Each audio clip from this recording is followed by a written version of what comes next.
বিশ্বনবী রাষ্ট্রীয় সফরে যখন যাবেন, স্বরাষ্ট্রমন্ত্রী ওমর, পররাষ্ট্রমন্ত্রী আবু বকর, শিক্ষামন্ত্রী আলী, অর্থমন্ত্রী উসমান, বিশ্বনবীর মন্ত্রী পরিষদকে আল্লাহ জান্নাতি বলেছে।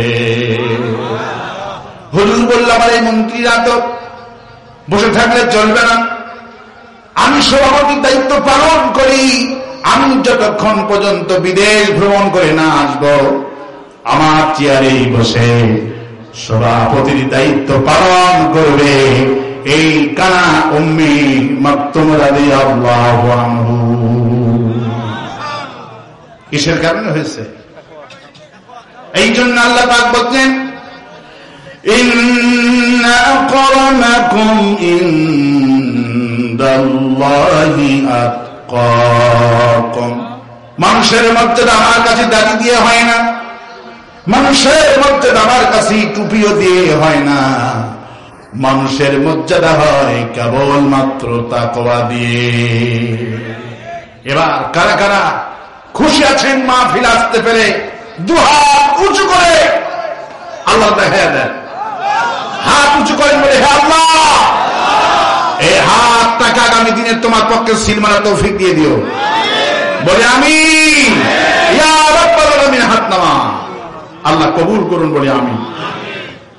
আমার ভাইরা, আমরা শুনতে এসেছি কোরআন। কি শুনতে এসেছি?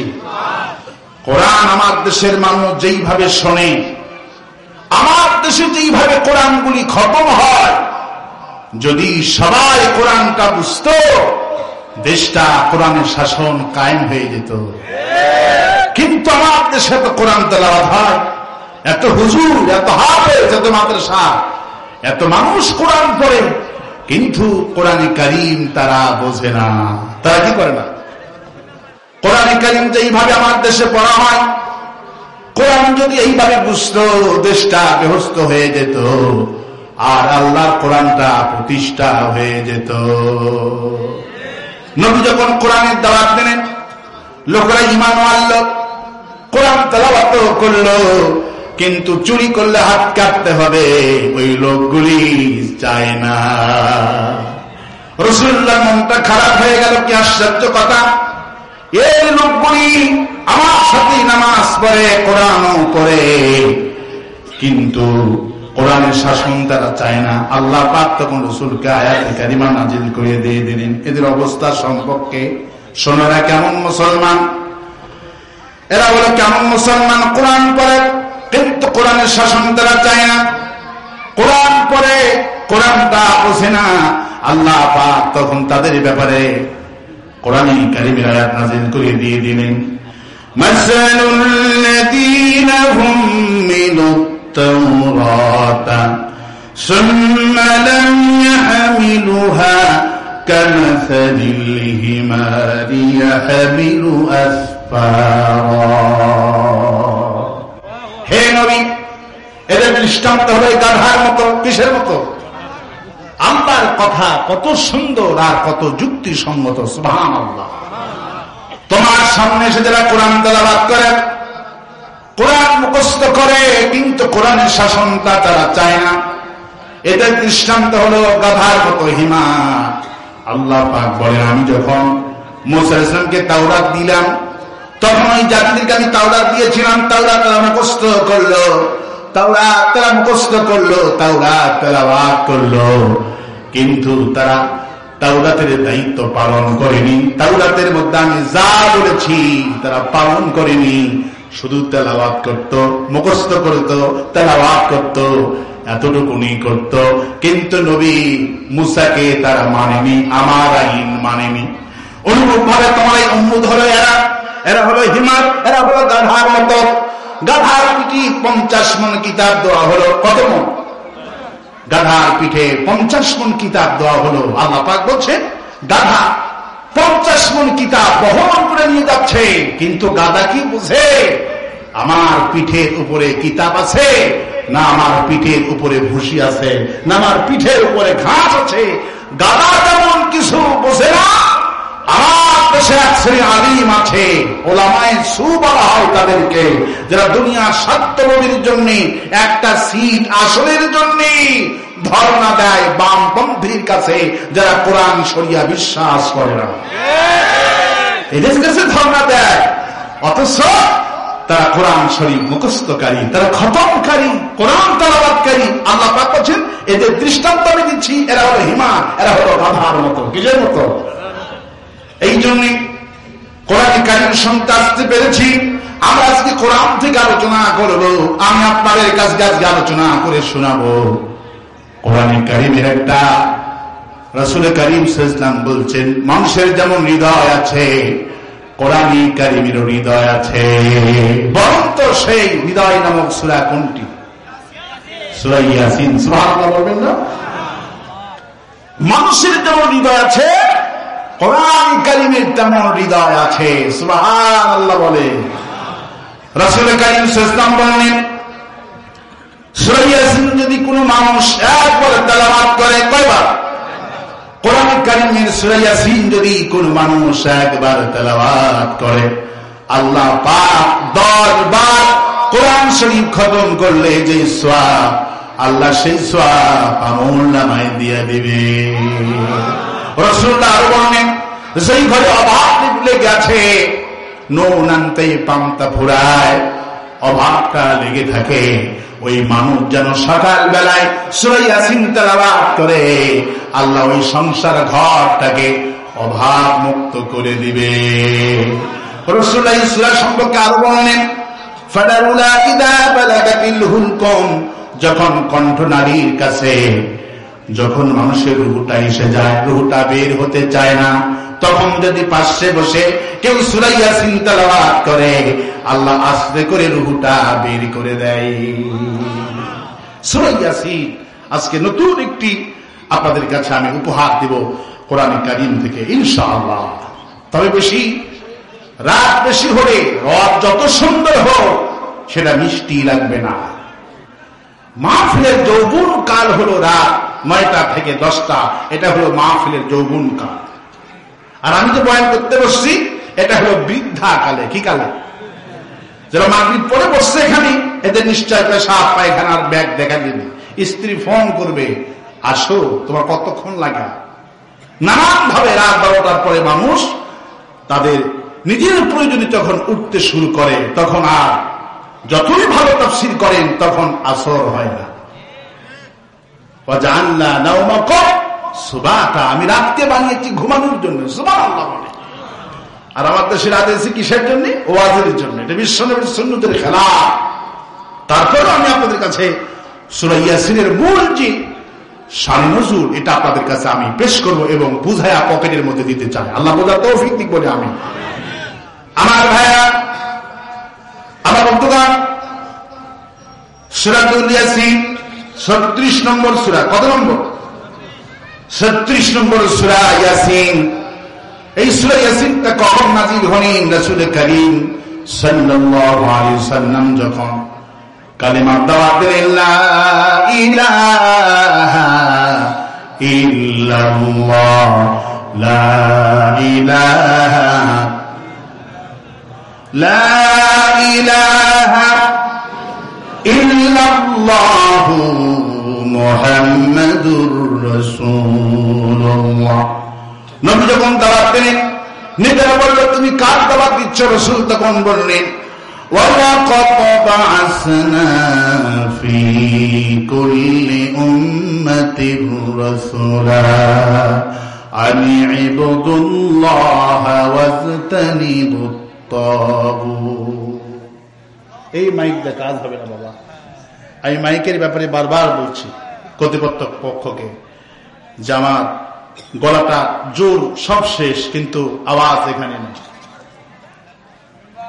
আমার ভাইরা, আমার বন্ধুগণ, নবী করিম সাল্লাল্লাহু আলাইহি ওয়াসাল্লাম যখন বললেন, আমি এক আল্লাহর দাওয়াত দিতেছি, আল্লাহ গোলামি করো আর তাগুতকে বর্জন করো। তোমরা যারা আল্লাহর আইন চাও না, তোমরা যারা আল্লাহর আইনের বিরোধিতা করো, কোরআন চিন্তা করো, তোমরা হলো তাগুত, তোমাদেরকে বর্জন করব আর এক আল্লাহর গোলামি করব। কোন সুবহানাল্লাহ।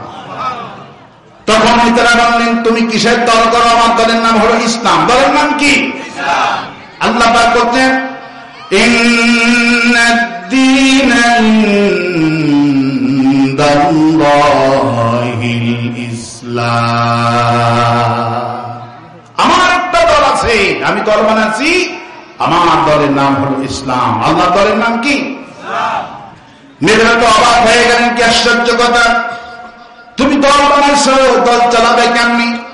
তুমি তো গরিব মানুষ, তোমার তো টাকা নাই, পয়সা নাই, দল চালানো তো সোজা নয়। আমরা টাকার পাহাড় দিয়ে মানুষকে আমাদের দিকে ডাকি, জনসভায় লোক হয় না, আর তুমি এমনি দল বানাইছো, তোমার বাপ নাই, তোমার মা নাই, তুমি নবী হবে কেন? তুমি তো নবী নও, তুমি আমাদের দলটাকে ধ্বংস করার জন্য আসছো, তুমি হলে পথভ্রষ্ট। রাসূল সাল্লাল্লাহু আলাইহি ওয়াসাল্লাম যখন গালিগালাজ করলেন, তুমি নবী নও, গরিব মানুষকে আল্লাহ কেন নবী বানাবে? তোমার মতো গরিব লোককে আল্লাহ কেন নবী বানাবেন? রাসূল সাল্লাল্লাহু আলাইহি ওয়াসাল্লামকে যখন এইভাবে মক্কার কাফেররা গালি দিলেন, রাসূলুল্লাহ মন খারাপ করে বসে আছে। জিবরাইল আমিন হাজির, আসসালামু আলাইকা ইয়া রাসূলুল্লাহ। হুজুর কোন টেনশন করবেন না, আপনার এই ভাঙ্গা মনটাকে চাঙ্গা করার জন্য আমি জিবরাইল সূরা ইয়াসিন নাজিল করে নিয়ে এসেছি। ইয়াসিন ওয়াল কুরআনিল হাকীম ইন্নাকা লামিনাল মুরসালিন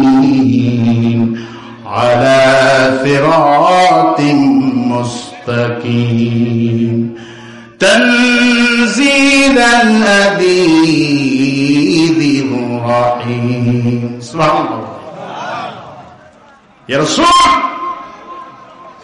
ইয়াসিন, তাহা, কফ, নুন, আলিফ, লাম, রা, এগুলি অর্থ কে জানে? আল্লাহ পাক জানেন। ইয়া রাসূলুল্লাহ সাল্লাল্লাহু আলাইহি ওয়াসাল্লাম, আমি কসম আপনার জন্য করছি, ইয়াসিনুল কুরআনিল হাকীম, আমি কোরআনের কসম করে বলছি, এই কোরআন হলো বিজ্ঞানময় কোরআন। সুবহানাল্লাহ। চিন্তা করি রাসূল সাল্লাল্লাহু আলাইহি ওয়াসাল্লামকে আল্লাহ পাক কত ভালোবাসে। রাসূল, ইয়াসিনুল কুরআনিল হাকীম, আমি আল্লাহ বিজ্ঞানময় কোরআনের কসম করছি। কি কসম করছি? ইন্নাকা লামিনাল মুরসালিন, তুমি অবশ্যই রাসূলদের অন্তর্ভুক্ত। সুবহানাল্লাহ। এই ভিতরে যতই বলুক তুমি নবী না, আমি আল্লাহ সাক্ষ্য দিচ্ছি তুমি অবশ্যই রাসূল। আল্লাহু আকবার বলেন। তুমি দলনীতি পথভ্রষ্ট না। রাসূলকে গালি দিলেন, তিনি দলহীন, পথভ্রষ্ট, কাজ্জাব, সাহির, শাইর, জাদুকর, কবি বলে গালি দিয়েছে। আর আমাদেরকে একটা গালি দিয়েছে, সেই গালির নাম ছিল রাজাকার। আমাদেরকে গালি দিত রাজাকার। আমাদের কি গালি দিত? বয়স 80 বছর, সে হলো রাজাকার। সমাজপ্রাপ্ত মুক্তিযোদ্ধা, প্রতি মাসে টাকা পায়, জামাত করে বলে সে হলো রাজাকার। ঠিক কিনা বলে? বয়স 50 বছর, যুদ্ধেরও 3 বছরের ছোট, ও হলো মুক্তিযোদ্ধার কমান্ডার। ঠিক কিনা বলে? আমার ভাইয়া, যদি আওয়ামী লীগ করতে পারত, সে হলো মুক্তিযোদ্ধার কমান্ডার। আর বয়স 80 বছর, অরিজিনাল সনদপ্রাপ্ত মুক্তিযোদ্ধা, কিন্তু ইসলামী আন্দোলন করার কারণে সে হলো রাজাকার। ঠিক কিনা বলেন? আল্লাহ পাক বলে, আপনি কোনো টেনশন করবেন না, আলা সিরাতিম মুস্তাকিম, তুমি অবশ্যই সঠিক স্বরে, সঠিক সরল পথে আছো। সুবহানাল্লাহ। তুমি কখনোই ভয় পাবা। ইন্না নাহনু নাযালনা আলাইকাল কুরআনা তানজিলা। হে নবী, যখনই তোমার কোনো প্রয়োজন হবে, ইল্লা জিনাকা বিল হাক্কি ওয়া হাসানা তাফসীরা, আমি আল্লাহ পর্যায় করবে তোমার প্রতি আমি আল্লাহ যখন তুমি সমস্যায় পড়ে যাবা আমি তাফসীর করে তোমার কাছে বলায়া দিব। সুবহানাল্লাহ। আসলে তাফসীর মাহফিল এখানে আছে না, এই তাফসীর শব্দটা কোরআনে কারিমে এসেছে একবার। আল্লাহু আকবার। আল্লাহ বলছে ইল্লা দীনাকা বিল হাক্কি ওয়া হাসানা তাফসীরা। যখনই সমস্যায় পড়ে যাবেন আমি আল্লাহ তাফসীর করে আপনাকে বুঝাইয়া দিব। মূল তাফসীর কারো তার নাম কি? আল্লাহ। তার নাম কি? আল্লাহ। রাসূল সাল্লাল্লাহু আলাইহি ওয়াসাল্লাম বসে আছেন, জিবরাইল আমিন চারটে নাজিল হয়ে গেল। রাসূলুল্লাহ ভয় পাবেন না, হতাশা হবেন না। যখনই নবীরা এসেছেন আল্লাহর দাওয়াত দিয়েছেন, তাদেরকে রাষ্ট্র শক্তি তাদের সাথে কি আচরণ টুকুন করেছে, এখন আল্লাহ আপনার প্রতি ওহী করছে। কিন্তু রাসূলুল্লাহ আবু জেহেলের হুমকিতে, এই রাষ্ট্রপ্রধানদের হুমকিতে আপনি ভুলে দাঁড়ান না। ওয়ামা আলাইনা ইল্লাল বালাগুল মুবিন। ইয়া রাসূলুল্লাহ কোরআনে কারিমের দাওয়াত ভয় ভীত হয়ে বলবেন না, তা হবে না। ওয়ামা আলাইনা ইল্লাল বালাগুল মুবিন। কোরআনের কথা স্পষ্ট করে জাতির সামনে বলতে হবে। ফাঁসি হতে পারে, মারতে পারে, শহীদ হতে পারো, অসুবিধা হবে না। ওয়ামা আলাইনা ইল্লাল বালাগুল মুবিন। আমার ওরা এই কোরআনের দাওয়াত স্পষ্ট করে দিতে হবে। এই জন্য তো আমাদের নেতারা মুনাফিকি করেননি, ঠিক কিনা বলেন? আমাদের সাইদি হুজুরকে প্রস্তাব দেওয়া হয়েছিল জামাত ইসলামী বাদ দিয়ে অন্য দল করো, তোমাকে 5,000 কোটি টাকা দেওয়া হবে। তার বিয়ায় কামাল উদ্দিন জাফরিকে দিয়ে এই প্রস্তাব দেওয়া হয়েছিল। উনি প্রত্যাখ্যান করে বলেছেন না, নবীদের দায়িত্ব হলো। আল্লাহ পাক বলেছেন ওমা আলাইনা ইল্লাল বালাগুল মুবিন। হে নবী স্পষ্ট করেন কোরআনী কারিমের দাওয়াত দিতে হবে, কখনো অস্পষ্ট গোপন করা যাবে না। আজকে যেই সমস্ত হুজুরেরা জামাত ইসলামী হক এটা জানার পরে মামুনুল হক হক, চরমনাই পীর হক, ইসলামী সব দলগুলি এক হলো। জিজ্ঞেস করা হলো যে আপনারা কি জামাত ইসলামের সাথে ঐক্য হয়েছে? চরমনাই পীর বলছে ঐক্য শুধু হয়নি, মরার পরে আমরা ঐক্য থাকবো ইনশাআল্লাহ। আমার লাশ জামাত ইসলামের লোকেরা এসে শরীক হবে, মরার পরে আমরা ঐক্য। আল্লাহু আকবার। সাংবাদিক কথা শুনে তাকে ডাকলেন চরমনাই পীর, বললেন শোনো, হাতের 5টা আঙ্গুল, আঙ্গুল কয়টা? হাতের 5টা আঙ্গুল, এই 5টা আঙ্গুল সব সময় ভিন্ন ভিন্ন থাকে, কিন্তু এই 5টা আঙ্গুল 3 বার কমসে কম ঐক্যবদ্ধ হয়। সেটা হলো খাওয়ার সময়। কিসের সময়? খাওয়ার সময় হাতের আঙ্গুলগুলি ঐক্যবদ্ধ হয়ে লোকমাগুলি মুখের মধ্যে দেয়। কারণ বলে ভাই আমরা সারাদিন তো কেউ কারোর সাথে লাগি না, শুধু ফতুয়াবাজি করি, তোমার কামে তুমি ব্যস্ত, এক এক মুখের এক একটা কাজ, ঠিক কিনা বলে? তো ভাই আমরা যদি শুধু খাওয়ার সময় ফতুয়া করি তাহলে তো আমরা হাতে শক্তিই পাবো না। সুতরাং খাওয়ার সময় অন্তপক্ষ ফতুয়াবাজি না করে ঐক্যবদ্ধ হয়ে গাছটা মারি, ঠিক কিনা বলে? চরমনাই পীর বলছে দেখো, আমরা ইসলামী দলের 5টা ভাই, জীবনে কোনদিন মিল ছিল না, আমাদের ফতোয়া করতে করতে আমরা ক্লান্ত হয়ে গেছি। এখন আমরা বুঝতে পারছি যদি ভারত প্রেমিকদেরকে ঐক্যবদ্ধ ভাবে গ্রাস না করতে পারি আমাদের ফতোয়া চলবে না। এই জন্য আমরা ঐক্যবদ্ধ হয়েছি, ভারত প্রেমিকদেরকে আমরা ঐক্যবদ্ধ হয়ে গ্লাস মেরে খাবো। আল্লাহ বুঝার তৌফিক দিক বলে আমিন, আওয়াজ দিয়ে বলি আমিন। আগামীর বাংলাদেশ হবে কোরআনের বাংলাদেশ। বিশ্বনবী দোয়া করত ইয়া মুকাল্লিবান কুলুব সাব্বিত কলবি আলা দীনিকা। হে অন্তর পরিবর্তনকারী আল্লাহ, আপনি আমার অন্তরটাকে দ্বীনের জন্য কবুল করুন। আর যতগুলি মানুষ সামনে বসে আছে আল্লাহ সবার অন্তরটাকে দ্বীনের জন্য কবুল করুন। বিশ্বনবী সেই দোয়া জামাত ইসলামী চরমনাই পীর সবাই করছে, আপনারাও করুন। দোয়াটা কবুল হয়ে গেছে। যাকে জিজ্ঞেস করবেন সে চায় সব দল দেখা শেষ, আগামী দিনে ইসলামের বাংলাদেশ।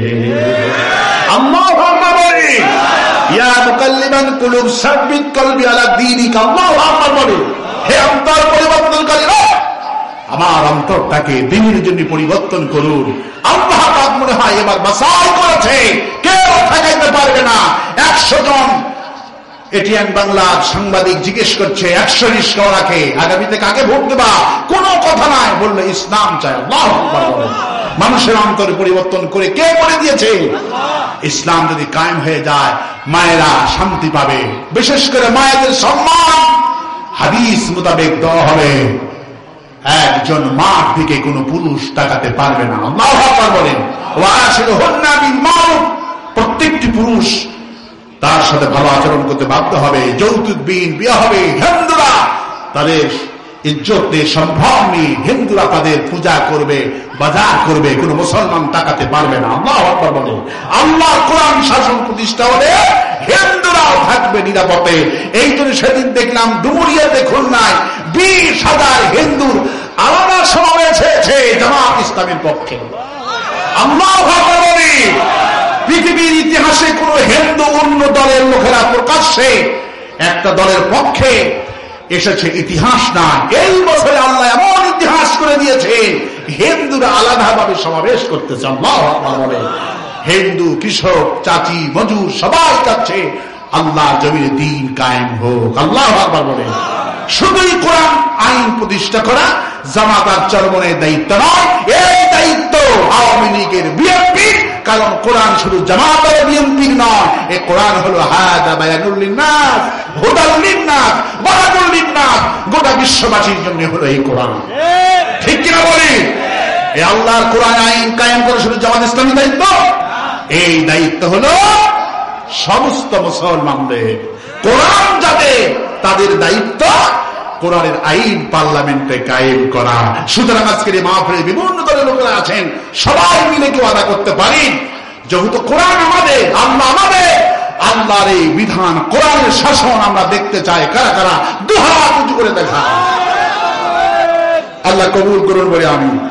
এই মাহফিলের জন্য অনেক তো দিয়েছেন, যদি আর কেউ কিছু দিতে চান আমার হাতে দিতে পারেন, আমি দোয়া করি। জন্য আল্লাহ একটা নবীর নাম নাজিল করলেন, সেই নবীর নাম হলো সাদিক আলাইহিস সালাম। সুবহানাল্লাহ। তাফসীর ইবনে কাসির এসেছেন, সেই নবীর নাম হলো সাদিক আলাইহিস সালাম।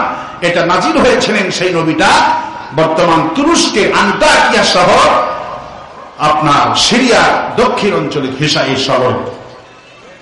সেই নবী সাদিক আলাইহিস সালাম সেই জাতিকে আহ্বান করলেন, এসো আল্লাহর গোলামি করি। কয় আল্লাহর গোলামি করি? এক আল্লাহর গোলামি করি। যখন নবীটা বুঝালেন, কিন্তু জানেমেরা এই নবী সাদিক আলাইহিস সালামকে চতুর্দিক থেকে পাথর উঁচু করলেন। নবী সাদিক আলাইহিস সালাম তাদেরকে বললেন, তোমরা আমাকে মেনো না, ফাসমাউন, আমার কথা শোনো। আর এই নবী সাদিক আলাইহিস সালামের পক্ষে একজন উম্মত ছিল, নাম হলো হাবিব নাজ্জার। এই হাবিব নাজ্জারের বাড়ি হলো আন্তাকিয়া শহর থেকে 25 কিলোমিটার দূরে। কোন সুবহানাল্লাহ। 25 কিলোমিটার দূর ছিল এই হাবিব নাজ্জারের বাড়ি। আন্তাকিয়া শহর থেকে সে ছিল কাঠ মিস্ত্রি। নাজ্জার মানে হলো কাঠ মিস্ত্রি। আল্লাহর কাছে এই কাঠ মিস্ত্রিটা এমন প্রিয় হয়েছিল, কাঠ মিস্ত্রি যখন শুনতে পারলেন নবী সাদিক আলাইহিস সালামকে পাথর মারবে, আজকে পাথর মারা নতুন নয়, কিছুদিন আগে সোহাগ নামে একজন ভাইকে পাথর মেরে হত্যা করেছে। ঠিক কিনা বলেন? আজকে পাথর মারা নতুন নয়। যখনই আল্লাহ দ্বীনের পক্ষে দাওয়াত কেউ দিয়েছে, তাদেরকে পাথর মেরে হত্যা করেছে। আল্লাহ পাক সেই পাথর মারার কথা কোরআনে কোট করে দিয়েছেন। সুবহানাল্লাহ। আমার ভাইয়া, এবারে আল্লাহর গোলাম নাম হলেন হাবিব নাজ্জার। উনি শহরের 25 কিলোমিটার দূরে বসবাস করতেন। তার কানে কে যেন খবর দিয়েছে, তুমি যেই নবী দাওয়াতে ঈমান আনছো, ওই নবীকে ওই জনগণনা পাথর উঁচু করেছে, তাকে মেরে ফেলে দেবে। হাবিব নাজ্জার কাফের কাজ বাদ দিয়া আল্লাহর দ্বীনের মুজাহিদ দৌড়াচ্ছেন, পালাননি। আমাদের শরীর মিছিলে গোলাগুলি হচ্ছে, ওখানে যেও না, মারামারি হচ্ছে। আস্তে করে বাড়িতে এসে শুয়ে পড়ি। আরে হাবিব নাজ্জার যখনই শুনতে পারলেন নবী সাদিক আলাইহিস সালামকে মারতেছে পাথর, তখন আল্লাহ পাকের কাছে হাবিব নাজ্জারের দৌড়ানোটা এত পছন্দ ছিল, উনি দৌড়ায়া দৌড়ায়া 20 কিলোমিটার নবী সাদিকের কাছে পৌঁছে গিয়েছিলেন। আল্লাহ পাকের কাছে এই মুজাহিদের দৌড়ানোটা পছন্দ হয়েছিল। সেই জন্য আল্লাহ পাক বলছেন,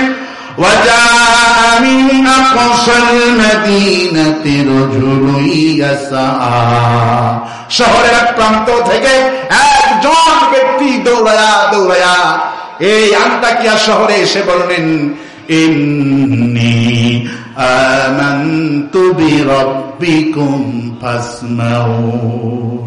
তোমরা আমার কথা শোনো, নবীকে কথা বলো না, আমার কথা শোনো, ফাসমাউন, আমার কথা শোনো, আমি ঈমান আনছি আল্লাহর প্রতি।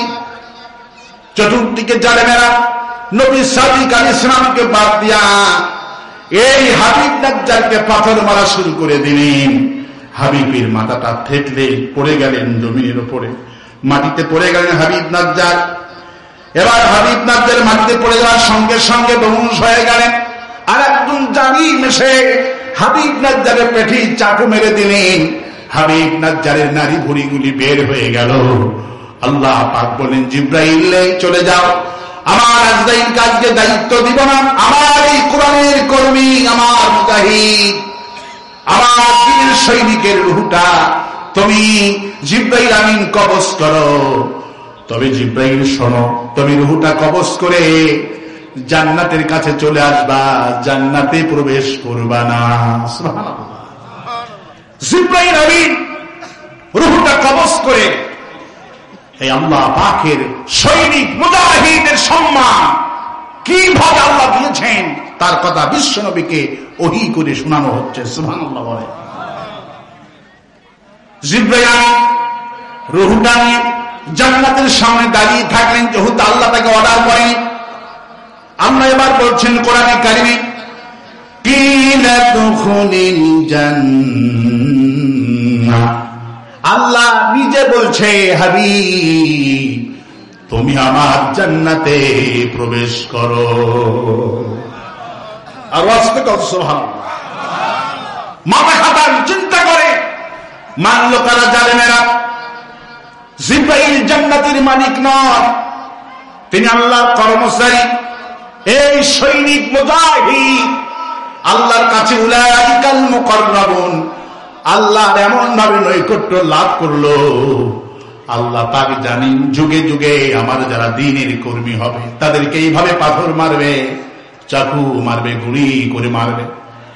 আমার কোরআনের কর্মীরা, আমার বান্দা যেন কোরআন শরীফ পড়ে পড়ে আয়াতুহু জাদাতুহুম ঈমানা ওয়া আলা রাব্বিহিম ইয়াতাওয়াক্কালুন, ওরা যখন কোরআন শরীফ পড়বে, হাবিব নাজ্জারের কাহিনী যখন পড়বে, মুজাহিদদের মনটা তখন ঈমান বৃদ্ধি হয়ে যাবে। নবী সাদিক আলাইহিস সালামের পক্ষের একজন কর্মী যদি এই মর্যাদা হয়ে যায়, আমরা তো বিশ্ব নবীর উম্মত, তাহলে আমরা যদি কোরআনে যদি জীবন দিই, কেউ যদি মেরে ফেলে দেয়, তাহলে আমাদের কত মর্যাদা হবে। আল্লাহ পাক এবার বলছেন, কিলা দুখুলিল জান্নাহ, হাবিব তুমি আমার জান্নাতে প্রবেশ করো। হাবিব জান্নাতে প্রবেশ করলেন। হুরগুলি চলে এসেছে দুনিয়ায় ভালো আমল করার জন্য। আল্লাহ পাক আগেই হুরদেরকে বলেছিলেন, আমার হাবিব নাজ্জার আসতেছে। হুরগুলি খুশি হয়ে গেলেন। এবার কাছে এসে বলে, আমরা আপনার স্ত্রী, আপনার ব্যাপারে অনেক কথা আল্লাহ আমাদেরকে শুনিয়েছেন আপনার নেক আমলের কারণে, আপনি এসেছেন, আমরা খুশি হয়েছি। হুরগুলি চতুর্পার্শ্বে ফল মূলগুলি নিয়ে দাঁড়িয়ে থাকলেন। আল্লাহ পাক সেই তথ্য এখানে দিয়েছেন। আমার ভাইয়েরা, হাবিব নাজ্জার জান্নাত পেয়ে ভুলে যায় নাই। তিনি বলতেছেন, ক্বালা ইয়া কওমি, ক্বালা ইয়া লাইতা কওমি ইয়ালামুন। সুবহানাল্লাহ। হায় আফসোস, আমার কওম যদি জানতে পারত, আমার কওম, আমার দলের লোকেরা জানতে পারত যারা আল্লাহর দল করে না, যারা আমাকে হত্যা করেছে, আমাকে শহীদ করেছে, হায় আফসোস, ওরা যদি জানতে পারত, ইয়ালামুন, ওরা যদি জানতে পারত। আল্লাহ পাক পরে আয়াতে বলেন কি জানতে পারত। এবার হাবিব নাজ্জার বলছেন, বিমা গফারালি রাব্বি ওয়া জাআলানি মিনাল মুকরামিন। হায় দলের লোকেরা, যারা বিরোধী দল, আমি আল্লাহর দল করার জন্য আমাকে হত্যা তারা করেছে। আমি জামাত ইসলামী করি বলে তারা আমাকে ফাঁসি দিলেন, তারা আমাকে হত্যা করলো। অনুরূপ ভাবে এই কথাই হাবিব নাজ্জার জান্নাতের মধ্যে গিয়ে বলছেন, বিমা গফারনি রব্বি ওয়া জাআলানি মিনাল মুকরামিন। হ্যাঁ, আমার কওম যদি জানতে পারত আল্লাহ আমাকে কিসের বিনিময়ে ক্ষমা করে দিয়েছেন, আল্লাহ আমাকে কিসের বিনিময়ে আমাকে সম্মানিত করেছেন, আমাকে ক্ষমাও করেছেন, আমাকে সম্মানিত করেছে। যেই বন্ধুরা, যে আমার প্রতিবেশী, আমার কওমেরা আমাকে হত্যা করলো, আমার 3টি ছেলে মেয়ে গুলিয়ে তীব হয়ে গেল, আমার স্ত্রী বিধবা হয়ে গেল, আমার সন্তানগুলি আমাকে আর পাবে না। নবীজি বলছেন, খবরদার মানুষ মেরো না, যাকে মেরেছ তার বাড়ির কাছে চলে যাও রাতের বেলায়, গোপনে গোপনে কান লাগাও, দেখো তার স্ত্রী কিভাবে স্বামীর জন্য কান্দে, তার ছোট ছোট বাচ্চাগুলি বাবার জন্য কিভাবে কান্দে দেখো, তার পাড়া প্রতিবেশী বুড়া বাপ মাও কিভাবে কান্দে দেখো। তুমি তাকে হত্যা করেছ, তার দাফন হবে, কাফন হবে, সম্মান সেই কবরস্থ হবে, কিন্তু তুমি জুলুম করার কারণে তোমাকে মানুষ এমন সময় এমন ভাবে হত্যা করবে, তোমার জানাজা হবে না, দাফন হবে না, কাফন হবে না, তোমার লাশটা কুকুরে খাবে। আমার ভাইরা, হাবিব নাজ্জার বলছিল, হায় আমার আফসোস, আমার কওম যদি জানতে পারত কিসের কারণে আল্লাহ আমাকে জান্নাতের ভিতরে ক্ষমা করে দিয়েছেন, আল্লাহ আমাকে কিসের বিনিময়ে মাফ করে দিয়েছেন, এটার বিনিময়টা হলো রাসূল সাল্লাল্লাহু আলাইহি ওয়াসাল্লামকে আল্লাহ পাক তখন বলছেন, বিনিময়টা কি শোনেন, ইন্নাল্লাহা আশতারা মিনাল মুমিনিনা আনফুসাহুম ওয়া আমওয়ালাহুম বিআন্না লাহুমুল জান্নাহ। নিশ্চয় মুমিনদের জান আর মাল আমি আল্লাহ খরিদ করে নিয়েছি, বিনিময় মুমিনকে আমি আল্লাহ জান্নাত দিয়েছি। হাবিব নাজ্জার জান আর মাল কাকে দিয়েছিলেন?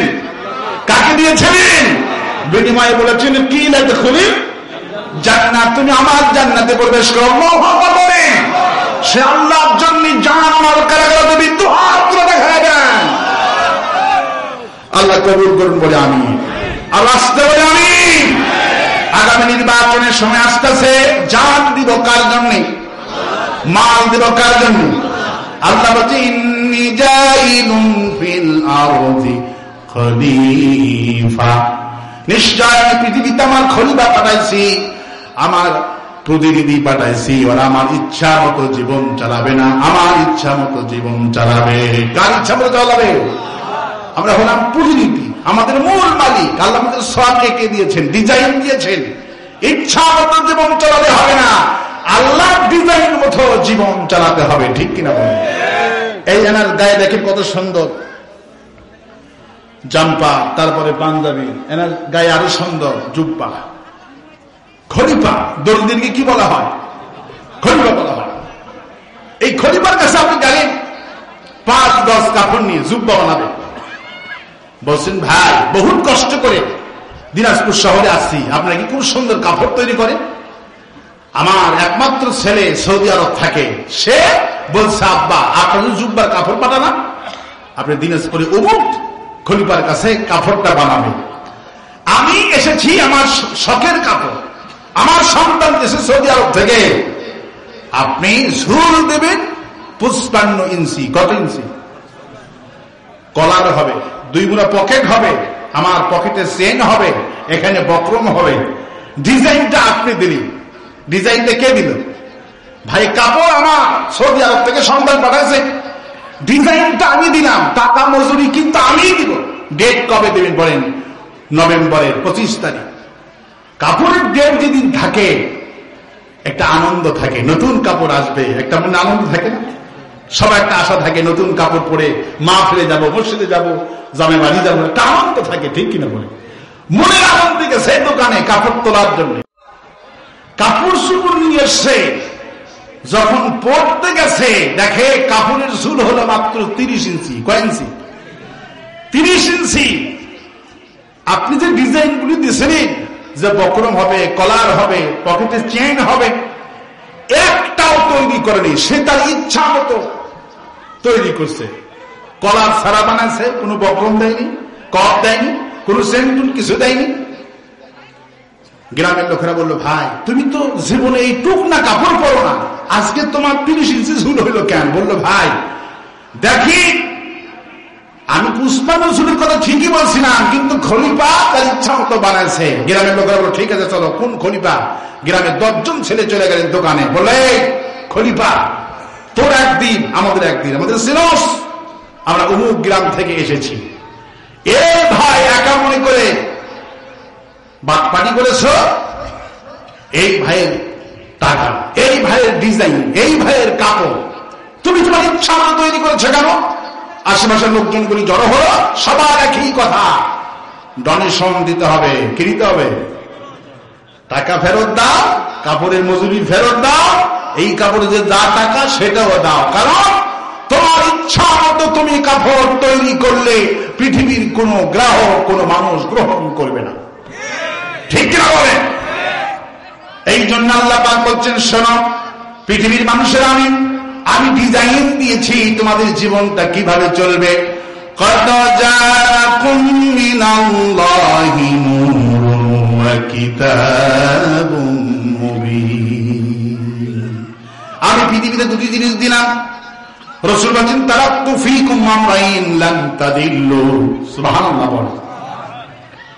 আল্লাহ রাসূল আল্লাহ পাক বলেন, আমি দুটি জিনিস দিলাম, একটা হলো কিতাব আর একটা হলো নূর। আল্লাহু আকবার বলেন।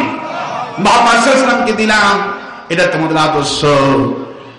আর কোরআন দিলাম, আমি কোরআনের ভিতরে, রাসূলের আদর্শের ভিতরে আমি আল্লাহ ডিজাইন টুকুন দিয়েছি। কোন সুবহানাল্লাহ। পৃথিবীর কোন নেতার মতো কোঠি বানালে মজিব কোঠি গায়ে দেয়, মজিববাদীর লোকেরা মজিবের মতো চশমা চোখে দেয়। ঠিক কিনা বলে? মজিবের মতো কাঠি মারে, কিন্তু মজিব আদর্শ নয়। আদর্শ হবে লাকাদ কানা লাকুম ফি রাসূলিল্লাহি উসওয়াতুন হাসানা। আল্লাহ পাক ডিজাইন টুকুন দিয়েছেন কোরআনে, আর কোরআনের ডিজাইন বাস্তব রূপে দেখিয়ে দিয়েছেন নবী মুহাম্মদ সাল্লাল্লাহু। আপনার ইচ্ছা মতো কাপড় তৈরি করে, যদি দর্জির ইচ্ছা মতো কাপড় তৈরি করলেন, আপনি তেমন কাপড় গ্রহণ করবেন না। এই জন্য আল্লাহর ওলি আল্লামা দিলওয়ার সিং সাইদি জেলখানায় বসে একটা কিতাব লিখেছে, মৃত্যু দেহ নিয়ে আল্লাহ কি করবে। সুবহানাল্লাহ। আল্লাহর ওলি আল্লামা সাইদি এই কিতাবটা লিখেছেন জেলখানার ভেতরে বসে।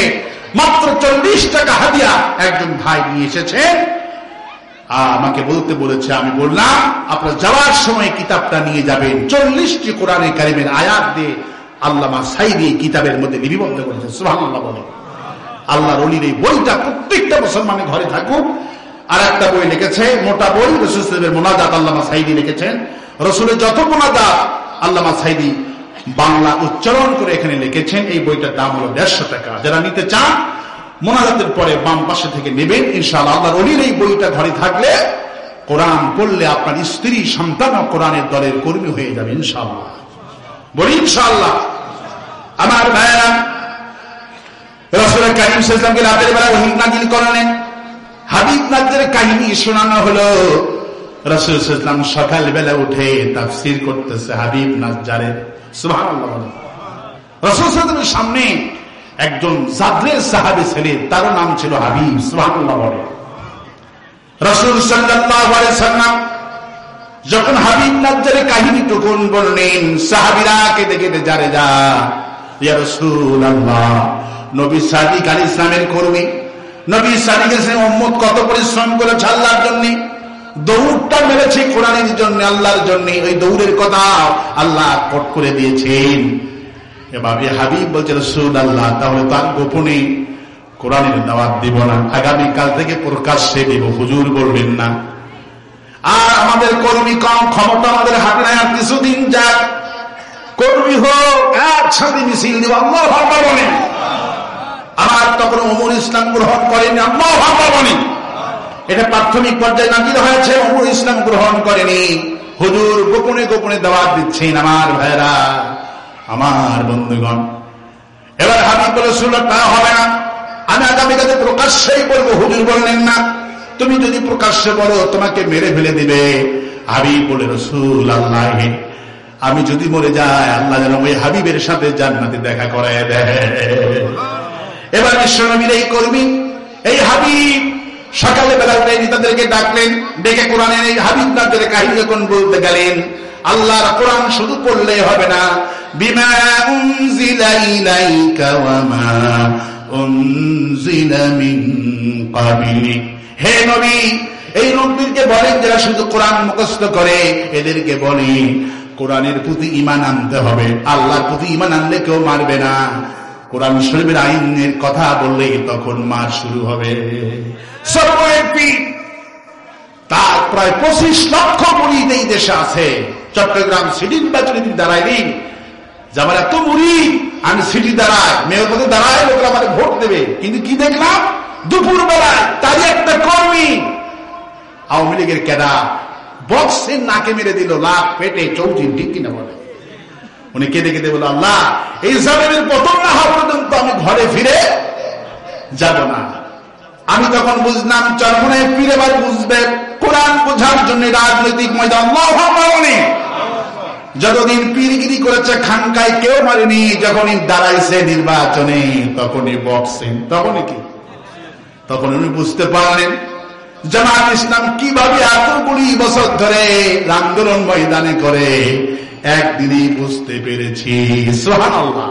এখন চরমনায় পীর বুঝতে পেরেছে কোরআন শাসন বিকল্প নাই। এখন চরমনায় জামাত ঐক্যবদ্ধ হয়ে গেছে। আল্লাহু আকবার বলি, ইসলামী সব দলগুলি ঐক্যবদ্ধ। আল্লাহু আকবার বলি।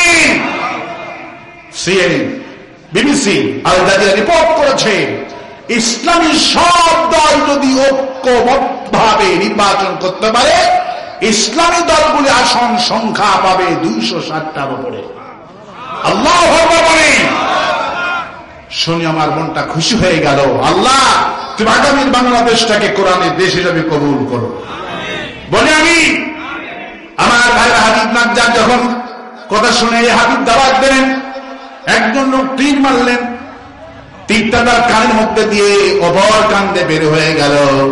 রাসূল সাল্লাল্লাহু আলাইহি ওয়াসাল্লাম রাতের বেলায় যখন এই হাবিবের জানাজা করছে আর বলছেন, আল্লাহ জানো ইন্নাকা মিন আহলিহা, আল্লাহ তোমাকে যেন অবশ্যই সেই জান্নাতের আহলদের সাথে অন্তর্ভুক্ত করে দেয়, বলে আমি।